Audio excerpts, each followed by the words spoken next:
अस्सलामुअलैकुम दोस्तों, उम्मीद है आप सब खैर खैरियत से होंगे, ठीक होंगे, फिटफाट होंगे। तो आज की इस वीडियो में आज मैं आपको बताने वाला हूं कि हम आए हुए हैं अपने गांव वाले घर में। तो यहां पर आपको कुछ जानवरों के बारे में बताते हैं। ये कुछ हमने बकरियां वगैरह रखी हुई हैं और बड़े जानवरों में जो है बीमारी आई हुई है आजकल, मुंह खुर की बीमारी कहा जाता है। यानी मुंह और पाँव इसका जो होता है वो गंदगी की वजह से मुंह से इसके झाग निकलना शुरू हो जाती है बड़े जानवरों के।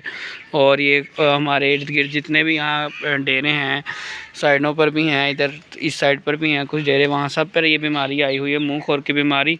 आज हम इसकी डिस्कशन करेंगे। उससे पहले मैं आपको थोड़ा सा जानवरों का विज़िट करवा दूँ अपने। कुछ जानवर 5-7 जानवर बाहर बांधे हुए हैं, ठीक है। 2 जानवर ये खड़े हैं। ये जो है छोटी माशाल्लाह से इसकी जो है बेटी है, ये इनकी माँ है, ठीक है। और वो बैठी है इसकी, ठीक है। इसकी बेचारी की जो है डेथ हो गई थी, बच्ची दी थी इसने छोटी। तो उस 2 माह पहले उसने अपनी गर्दन ही नहीं संभाली। उसको क्या मसला था, पहले तो इसने लेट जो है बेबी दिया। तो बहुत ही प्यारा था माशाल्लाह, वो फीमेल थी बछड़ी, ठीक है। लेकिन वो उसको टीके वगैरह भी हमने काफ़ी लिखवाए, लेकिन वो बच नहीं सकी। तो यहाँ पर कुछ हमारे पास देसी बकरे भी हैं, चकोरे हैं, यहाँ पे बड़े जानवर हैं, ठीक है।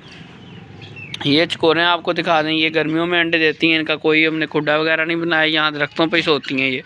और ये गर्मियों में अंडे देती हैं, सिर्फ सर्दियों में नहीं देती, ठीक है। एक चकोर जो मेल चकोर है वो बाहर खड़ा हो जाता है और ये छुप के अंडे देती हैं, बिल्कुल मुर्गी वाला हिसाब नहीं होता इनका, ठीक है।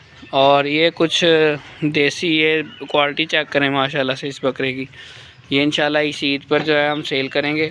तो जिस भाई ने लेना हो वो हमसे रब्ता भी कर सकता है। इसके कान चेक करें आप, कितनी आला क्वालिटी है, बस ये देखें, ठीक है। बाकी ये भी कुछ देसी हैं। ये इसकी ग्रोथ ज़रा नॉर्मल है और ये भी ठीक है, वो भी ठीक है, वो भी ठीक है। इधर कुछ बकरियां हैं, ठीक है। और वो जो छोटी खड़ी है ऊपर आपको ट्रैक्टर के ऊपर नज़र आ रही है, वो इसकी माँ ये है, ठीक है, यानी कि उसकी बच्ची है। और ये माशाल्लाह इसके कान चेक करें आप, इस बकरी के भी बहुत ही आला क्वालिटी की नस्ल है ये रेड वाली भी ठीक है, वो भी छोटी है, वो भी छोटी है, अभी सामने जो आपको नज़र आ रही है। मुंह खुर की बीमारी की बात करें तो सामने जो जानवर बांधे हुए हैं डेरे के बाहर, वो शायद आपको नज़र आ रहे हों। तो वो वाले जानवर जो हैं वो भी काफ़ी उनमें बीमारी आई हुई है मुंह खुर की। अब हमें डाउट है कि हमारे इस डेरे पे भी बीमारी ना आए। तो उसमें अक्सर ये फैलती है एक जानवर से दूसरे जानवर में भी। अगर आप बाहर से कोई जानवर ला के बांधते हैं उस वजह से भी उस दूसरे जानवरों को ख़राब कर सकती है आपके, ठीक है जी।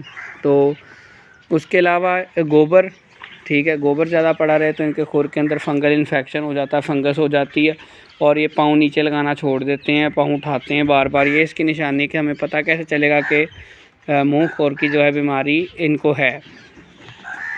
तो उसके अलावा मुंह से इनके झाग निकलना शुरू हो जाती है, मुंह में दाने बन जाते हैं, फंगल इन्फेक्शन भी हो सकता है और ये पट्टे वगैरह खाना भी छोड़ देती हैं।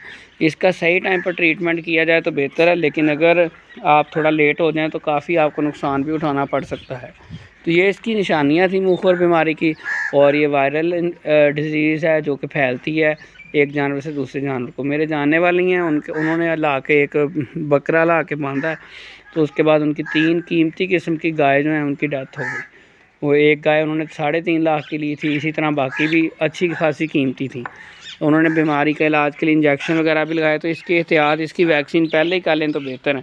वैक्सीन के हवाले से अगर आपको गाइड किया जाए तो वैक्सीन हमेशा वक्त से पहले होती है। जब बीमारी अटैक कर गई है फिर वैक्सीन भी काम जल्दी नहीं करती, वो कंट्रोल से बाहर हो जाती है चीज़, फिर उसको ट्रीट करना बड़ा मुश्किल हो जाता है। अब बात करते हैं कि इसके लिए कौन सी मेडिसिन अच्छी हैं, क्या क्या एहतियात करनी चाहिए हमें। जब मुंह खुर की बीमारी अटैक कर चुकी होती तब क्या करना चाहिए हमें, उस हवाले से मैं आपको गाइड करता हूँ।